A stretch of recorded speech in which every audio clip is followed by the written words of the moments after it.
I am your host of Across Generations, Tiffany D. Cross, and this is the only place where you will hear three different perspectives from three distinct generations of Black women, and I'm so thrilled to invite you to this conversation. Hi, everybody. Welcome to another episode of Across Generations. I'm your host, Tiffany Cross. And for today's episode, it is literally just you and me, guys. This is basically our Across Gen podcast group chat. I am answering all of your questions. Over the course of the last season, you guys dropped a lot of comments, questions, feedback. And so I'm going through some of them today and talking with you guys about it. So that reminds me, I should tell you, if you have thoughts, comments, questions you want me to answer, please be sure to leave a comment, drop a question, whatever it is. We have, I look at the comments, I check DMs, and we have a whole team of producers, executive producers, and everybody who looks at everything you say. So be sure to drop a note if you have something you want me to respond to or notice. And yeah, so I want to give you a heads up though. Like every group chat, I don't know about yours, but mine can be all over the place. So when I'm going through some of these, I might be all over the place because I'm not answering them in any specific order. So thank you guys for tuning in and having so much curiosity and thoughts and feedback. So let's see here. Also, just in the spirit of transparency, if you're watching this and not listening to it, if you see me swatting, there has been a gnat in this studio for 2 days now, and I keep swatting it away, and he keeps coming back. So I'm not going crazy, beating myself in the head. I just want you all to know. Okay, let's get to our group chat at Across Gen Podcast group chat. This is Melanie Garland. I think it's, Melanie Ragland. Sorry if I'm mispronouncing anybody's name. Melanie Ragland, 3108. You say, great show as always. I have been married my whole adult life, and you still have to learn how to love yourself and be good by yourself. I find sometimes that single women will talk to me like my life is easier. I finally told one friend that married life is not better than single life. It's just different. There are many things that I admire about single lifestyles. Both lifestyles have peaks and valleys. I love that. So she probably, I guess, maybe did this on our episode about marriage. And I love that comment. And I think that is really true. A lot of my friends have said a lot of single people, particularly younger people, can assume that married life is like one long first date. And that's not the case. And I really love that she's saying it's just different, for the people who treat marriage like it's a sorority they want to pledge. It can be a lot of work. So you imagine your absolute favorite person who you're seeing every day. You see them in and out the shower every day, and they get on your nerves. You're eating, you hear them chewing. Sometimes they're breathing loud, they snore. It's just somebody else farting in the couch, that just might get on your nerves. I think it's a good reminder for us to not romanticize what marriage and relationships are, and to focus on like a deeper, meaningful connection. So thank you for that. Melanie, I certainly echo those thoughts. Florence J. Tempton, 1569. She says, I had a similar experience, Tiffany, with a high school classmate. Oh, okay. So let me tell you, as I'm reading her question, this is definitely on the episode that we did on interracial friendships. You all had a lot of thoughts about that episode. So Florence says, I had a similar experience, Tiffany, with a high school classmate. We would joke around and flirt until one day he said to me, I'd date you if you were white. Now, I wasn't attracted to him, that part. I thought we were just being playful, but I never spoke to him again after that. Yeah, so this is a very common thing. I remember when I was in the 7th grade, and this guy, Kenny, I won't say his last name. I remember his last name, but it was East Cobb Middle School. And this guy, Kenny, said to me, Tiffany, you're so pretty for a Black girl. And that wasn't the first time I heard it. It wasn't the last time I heard it. And the offense in that statement, because it's not always our physical attribution, which in itself is offensive given our very specific history in this country with white men lusting after Black women in our bodies. But sometimes it's you're smart for a Black girl, or you're so well-spoken for a Black girl, or you conduct yourself differently from other Black people. And I just want to say I am they and they are me, okay? We are one unit. And so this whole attitude of like I don't like them, but you're the special one. I think sometimes that can make it difficult to have genuine friendships with people across, certain racial and ethnic lines. But if you have somehow found that magic formula, great. Because on the flip side of that, and I think maybe this didn't come across in the episode, I think having some curiosity about our fellow countrymen is always a good thing. Um, for example, a lot of people may not know that the Asian American Pacific Islander community is the fastest growing demographic in this country. And so having relationships with people in this community with the understanding that there are anti-Black sentiment and people who feel and hold anti-Black sentiments in every community, I always approach it with that understanding. But having honest conversations with people in different communities has really been helpful to me in broadening my perspective. I think when it comes to white people, that's such a perspective that was, we know so well. We have no choice but to know that perspective and understand that community, because for so long that's been the master narrator. But as the racial demographics of the country change, there will be no racial majority post 2044. And so, understanding the Latino community better, who for the first time have eclipsed Black voters when it comes to eligible voters, not registered voters, but eligible voters, and understanding how you can disaggregate these communities. They all have different countries of origin and just fall under the umbrella of AAPI or Latino. The indigenous community, who by all means have certainly suffered in this country at the hands of white supremacy. And the Muslim community, as we see these conversations expand around Gaza. So I definitely encourage people to broaden our friendship circles and horizons. But I also know that safe spaces for us are often few and far between. So I just value those spaces for myself. But thank you, Florence, for sharing that, because I can certainly relate to that. Okay, Tedwards. T. Edwards. I don't know. T. Edwards 9461. He says, I am a 59-year-old Black guy from Southern Virginia, and I thought I had a lot of white friends until one day my best Black friends explained to me that I did not. And I have to agree with her. She explained that since I don't speak with them about my negative racial history and experiences, they can't be considered my friends. I have spoken with her for countless hours about the racism experienced by my Black friends in Virginia, and she knew I didn't talk about those things with white people I think of as friends. She also asked me to count the number of white friends I would go camping or hunting with. That sealed it for me. Okay. I completely understand that. But, I would also say friendship is how you define it. I think sometimes we're very loose with those words. When I say friend, if I'm calling somebody my friend, like this is my girl or this is my, my man 50 grand, like we are ride or die, 10 toes down, this is my people. And so maybe you have associates who are outside of your racial or ethnic demographic. Maybe they're not friends. And that's what it sounds like with Mr. T. Edwards. Okay, this next one is at Toya 4270. This is on our motherhood episode. A lot of you guys had, or mama trauma, I should say, a lot of you guys had a lot of thoughts about that. She says, this is a powerful conversation and I'm in tears. I was mentally and physically abused by my mother. We had a turbulent relationship, but I truly loved her. She was depressed, angry, and drank alcohol every day. She never hugged me nor said she loved me. She often told me that birthing me at 15 ruined her life. Wow.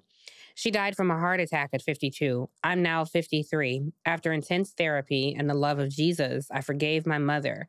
She did the best she could. At least she tried, unlike my father who walked away. Thank you, Tiffany, for bringing women together to heal through sharing our truth. I've been watching you since your show, The Cross Connection. Peace and blessings. Well, peace and blessings to you, Joya. First, I want to say I'm sorry that happened to you. I cannot imagine having that relationship. And I found that conversation for me. You guys recall our executive producer, Carla, stepped in for that episode. And, and we had the elder woman, Ms. Glennis, on with us. For me personally, that episode was very healing. Hearing myself recount things that I had gone through. My mom and I, we talk every day. We have a close relationship. And I can meet my mother with the grace that she deserves. but also not abandon that little me that was so traumatized by our upbringing. So, to all of you out there who are still managing and navigating tumultuous, difficult, challenging relationships with a parent, but specifically Black women and our mothers, I wish you well on that journey because it is indeed a journey. And I don't know, just something in me cracked open in talking about that, and I just love my mother dearly, and I'm just grateful. I don't romanticize having another life. I don't think, oh, if I were raised by Claire Huxtable, I might, however my life turned out, it made me a very hardworking, ambitious, dedicated person. You can drop me off in the middle of the jungle and I'm going to come out rocking chinchilla and eating and drinking out of a coconut. So I'm grateful for the childhood I had. It made me hungry. And I know I went to school with a lot of people who were, compared to me, very privileged. I work with a lot of people who were raised very differently than me. And yeah, there is a difference. Like you can tell. And God bless everybody on their path, but I'm grateful for mine. So for all of you navigating mama trauma, I wish you a brighter tomorrow because it only comes to, in my opinion, it only comes when you do the work. And you can't always depend on your mom to do the work. For me, I had to do the work on my own, and I'm still doing a lot of that work, to be honest. Okay, this is from Rosie B9. I had to pull my car over after listening to only half the podcast. The emotions were so raw for me. My mother has been gone for 16 years, but the scars she left are still open. The lady on the right, that was Carla, our executive producer, the lady on the right seems to share some of the same traumas and reactions as I did and still do in therapy now. So I am on a journey to healing, but that is a long, rickety road. Indeed, it is, Rosie. And thank you for sharing that testimony. And I wish you well. And therapy is definitely a helpful part of that process. And it definitely helped me in my process. So thank you for sharing. At LW5592. Okay. So just reading the first sentence, I want to tell you guys that this is a question about the show that we did on domestic violence. And that show, it was so, I don't have any personal history with domestic violence. So I just so connected with both of the women who joined us just on the strength of their own testimonies. They were so amazing. Our younger, she has her own podcast. She was so compelling to me. And our elder, like, I just wanted to hold their hands the entire episode. So I'm happy that so many of you tuned in and talked about that. Okay, so LW5592, she says, I was 18, he was 22, and after the first time he beat me up, he locked me in the apartment. Bars on the window and a deadlock on the door that required a key inside and outside to open. And he took both sets of keys when he walked out the apartment. Months later, it occurred to me that had there been a fire, I would have been trapped. That was over 50 years ago. Couldn't finish watching this video because it was too triggering, but so glad we're talking about this. Keep talking until this stops. Wow. I mean, this is true to the thesis of the show that over 50 years ago that she was dealing with abuse. This was imprisonment for her, quite frankly. And so that this abuse has impacted so many people across generations is precisely the reason why we wanted to talk about it. So thank you, LW5592, for that comment. And I think on the same show, we have another comment from, I'm messing up these names, but it looks like Nakisha Fuller, Nakisha Fuller 290. And she says, thanks for this video. I tuned in because I lost a college friend this week from domestic violence and wanted to understand how could this have happened, what she probably endured, and her possible mental state to stay. I had no clue, and even her closest friends that she seen in recent weeks were clueless that she was suffering from domestic violence. She's been with her husband since high school, and all I can think about is, has she been enduring abuse for decades with him? I'm so hurt because she was a beautiful soul. and left behind two young adults that she poured her all into. Prayers to my beautiful friend, Tiffany Stokes. I love you, sis. Wow. What an awful story. But I'm also grateful that she shared it, because the truth is, you never know when that next time will be the last time when someone will take your life. So again, because these are the questions we're talking about, I just want to say, if you are someone who is being abused and you are frightened, please call the National Domestic Violence Hotline. Get help. There are all types of triggers they have on the computer where they can't search your search history. Just leave, prioritize your life and leave. So, I don't know this friend that she's talking about, but definitely so sorry to hear that Tiffany Stokes passed away. And I hope that even this testimony is testimony for someone out there to leave today, right now. Okay, this is from at just D87. And he says, I seriously wish you would join. I seriously wish you would join the VP Harris campaign and assist her in getting the right messages out to the country. My question, why is it so hard? Oh, this gnat, I told you guys, he's like around. Why is it so hard for the media to be totally unbiased and just report the facts when it comes to Trump? Okay, that's a two-parter. First, let me say, whenever this show airs, it will hopefully be after Election Day, when we can start calling her President-elect Kamala Harris. I think if you are even remotely familiar with me, you know my politics, and I'm an enthusiastic voter for President-elect Kamala Harris. I am not well suited to join an administration. If you watch my show that I had on MSNBC, The Cross Connection, I am not filtered, and I do not exist for the comfort of white folks. And so in politics, there is a lot of, I think, posturing and, strategery, I'll say, when it comes to navigating communication. I think I'm much more effective outside those confines of the Beltway, when I can encourage and even cajole at times for policy to move in favor of Black folks. But I enjoy living in service to my community, and I never want to do anything that is harmful to the community. And I just think the most impactful way to do that is unconfined, which is what I'm doing. Your other question about the media.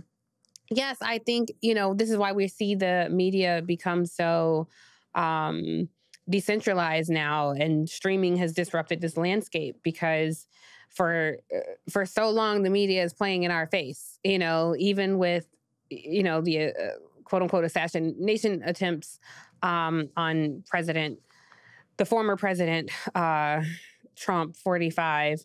And then you hear people say, oh, we got to tone down the rhetoric. Well, for years we have heard hateful rhetoric when it comes to Black folks. And it should be noted that anytime there has been an attempt, it has been a Trump supporter. It was not from the left. But I think the bigger point about that is these are comments that are from people who are unhinged. To me, their politics don't even matter. They're just unhealthy, mentally unwell people. And so I think the media is quickly making themselves less relevant, which is concerning to me as a journalist. I've been a journalist for 24 years now, and I think it is malpractice what we're seeing happen. And most of our newsrooms are still run by people who don't necessarily have our lived experience. So until that changes, I'm afraid that's what it is. But I hope you'll continue to tune into Across Generations when you do want to break from politics. And obviously, I have another podcast that's political when you want to hear political conversations that is not so filtered. You can Google me to see why I might not have great things to say about the media landscape. But I still appreciate the question, just D87. Okay, this next one is AP Tomaz. It's APIE_Tomaz3. Okay. Your message is, I lost mommy when I was 17 years old. I am 40 now, and up until last year, I couldn't talk about her without crying my eyes out. Some years I would be okay, and then something major, good or bad, would happen in my life, And I will get incredibly sad because I felt like she was missing it. But I tell you something, there's something about grief. If you give time, I promise, it subsides. I'll never get over the grief of growing up without her, but I have learned how to cope. And I can honestly say I'm finally okay without her. If you are experiencing grief currently, I pray for your peace, understanding, and patience. Know it will be okay one day. R.I.P. Miranda Charisse. Oh, wow. So we did a show on grief. I assume this is what this comment was responding to. And yeah, I have to tell you, I'm blessed to still have my mother with me. My father passed away in 90, maybe 91. Grief is, I think, one of those emotions or experiences. There is no cure. There's no fast track to mental health. It is just something you have to feel.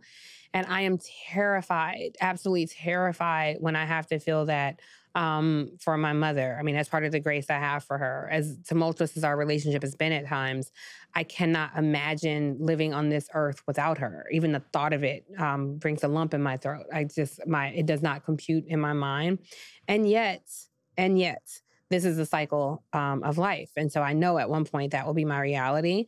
Because it's so unimaginable to me, I won't even disrespect the people who are experiencing it right now with offering any thoughts other than, I see you, I understand, from the little bit of grief that I've experienced. And I appreciate this note about it takes time, that in time, I don't know that it's a wound that heals. I think, from my understanding of going through it myself in different ways and people who've gone through it's just a pain that you become accustomed to, which is a sad way to think about the future, that we'll all have to endure that. But I know people who endure it and they go on to live their lives maybe in a different way. You learn to feel your lost loved ones in a different way. So my prayers to you, AP Tomaz, and I'm really happy and grateful to you that you shared that testimony, and to your beloved mother, Miranda Charisse, R.I.P. She has gone on to join the ancestors, and I am thinking of you as I pray and hope that she is in the arms of the ancestors and whatever God you may worship. Okay, we have another question from Raheem Massey. Raheem wants to know, who are you dating? Why are you asking, Raheem? Did somebody tell you they were dating me? DM me who said that, and I'll tell you if it's true or not. That's probably all I got to say on that one. I will always be open with you guys, but I probably will not be dropping names on this podcast about dating. But I do appreciate the question. If you did read somewhere about something, or somebody told you they were dating me, I want to know who. And y'all start a rumor about me dating somebody hot, somebody fine. So then I could get with that person and say, they keep saying we dating, and we should just figure out how we want to handle this thing. I'll think about who that person could be. Y'all let me know. Who would y'all like to see me date? That's what I want to know. Okay.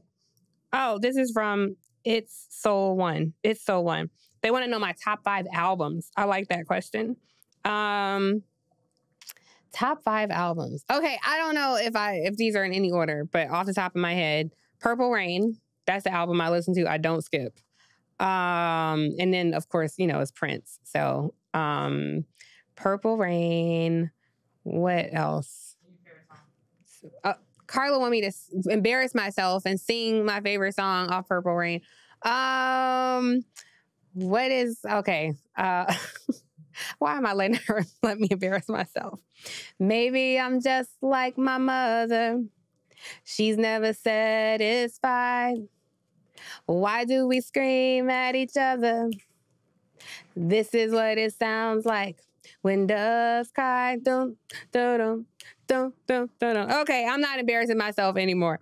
Anywho, that's one of my favorite songs. Obviously, Purple Rain is my favorite song, but When Doves Cry is a close second. So Purple Rain, definitely one of my favorite albums. What's the 411? A lot of y'all Mary lovers like my life, but what's the 411 for me? I do not skip. When I remember getting that CD. This is back when people went into the store and got CDs.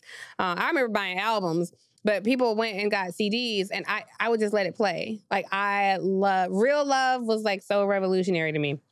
So I love that whole album. I know every word to every song on that album. So, yes, Real Love, Mary J. Blige. Another one, I don't say anything Adele, like all of Adele's albums. But her last album, the one with Easy on Me, she always names them her age. So I think this may have been 30. But anyway, that album, it was just, this was the album that she did after she got divorced and was raising her son. I gotta say, I ain't divorced, I don't have no son, but she made me feel like I was a single mom sitting at home after going through a divorce. What is it about Adele? Why do her melodies just make us just feel everything? And you know, another thing that's interesting about Adele, ain't nobody mad about her and, who is it? Rich Paul? That's what she said. Ain't nobody mad about Adele and Rich Paul. Like, sometimes we mad about stuff. That one, I'm like, you know what? I just want Adele to be happy. She's giving us so many ballads. Like, I want Adele to be happy. We want Mary to be happy, too.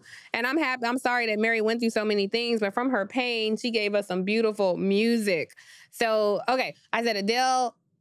I'm getting sidetracked. Adele, Purple Rain. What's the 411? I got two more. I feel like I got to throw some hip hop in there. Y'all know I love Outkast. Why do Carla is off camera, y'all, trying to tell me to sing my favorite song off each of these? I am not about to embarrass myself. Flow? Off what? Off what? Oh man, if I gotta pick one, I gotta rap off of. Okay. Let me think. Okay, this is not my favorite.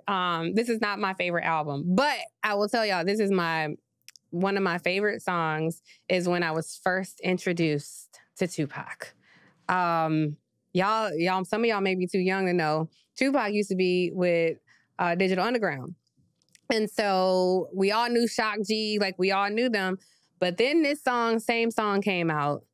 And I was like, who is this rapping on this song? And it was Tupac's verse. And I was hooked from then. If we gonna have a Biggie Tupac debate, I gotta say I was a Tupac girl. Like, I love Biggie, don't get me wrong. Biggie had it was no Google back then. I had to look in the dictionary at some of the words he was using. He was a lyricist, but that Tupac verse. So I'll give y'all this verse, okay? Is this thing on? Okay. This was Tupac's verse. His first time he was rapping on the song Digital Underground, same song.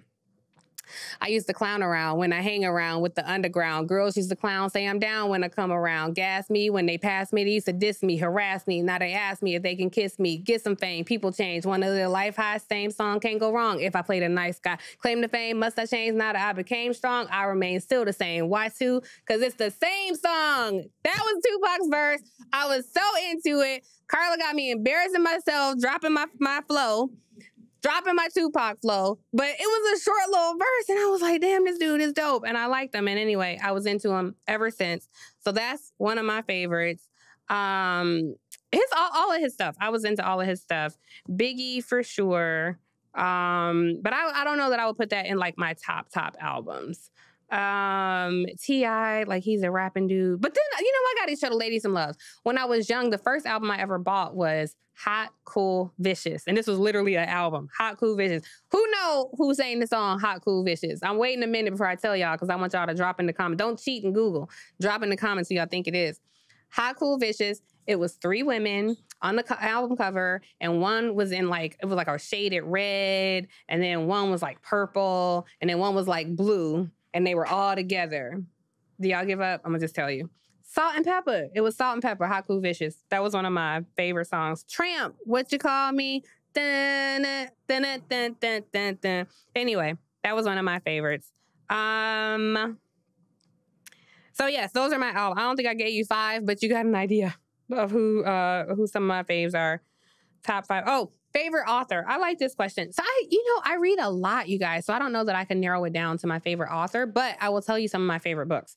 Ghana Must Go. It was one of my absolute favorite books. It was an amazing book. And I'm so awful because I can't remember the author. The other one, okay. This is a book that there are two books that I give away as presents. One I've been giving away for 20 years now. And this is it's a book called The Poisonwood Bible. Poisonwood is one word. The Poisonwood Bible. And it is by Barbara Kingsolver. And she is a white woman. And let me just tell you the premise of the story. It is a white Southern Christian family who travels to the Congo during the reign of Lumumba. And this white Southern Christian family is there to show the local savages, in quotes, how to properly worship Jesus. That is where the story begins. And this white woman captures white fragility and supremacy in the most accurate of ways. And I don't want to tell you what happened because I want you all to read the book. But one interesting thing that came out of that book, and I was like in my early 20s, I think, when I first read this book. One interesting thing that came out of it is as they were talking to the local people of the Congo, they were talking to them about democracy. And this is the way things have to be. And you guys have to operate in a democracy. So you have to vote on this. And the community, it was a chief, a chief in the Congo who said, so you're trying to tell me America is okay if 49% of its community is unhappy? Just because 51% of people are. And you're trying to tell me, a chief, that my opinion is the same as an 18-year-old's opinion. I am a chief in my 50s or 60s, however old he was, and I have to stand on equal footing with this 18-year-old. I mean, look, I appreciate democracy. You look at what's happening across the globe. I think it's a legitimate it is a legitimate function of government that, when we are included, I understand it. But having it challenged, it really did help shape my worldview when I was a younger woman. And it just, it kind of forces you to abandon this American exceptionalism, that how we do things is the best and the only way to do it. Reading this book, I remember consuming that thinking, wow, like that is a very legitimate point he's making. And let me open my mind to other political and economic systems. We are in a democracy, we function on capitalism. How have these things harmed us? How have these things helped us? But the story gets into so much more than that. It is just, if you ask anybody, my book club, everybody, they're like, please stop talking about Poisonwood Bible. It is one of my favorite books. Another book that I highly, highly, highly recommend, it was on the New York Times bestseller list forever, is Black AF History. It's a book by Michael Harriot.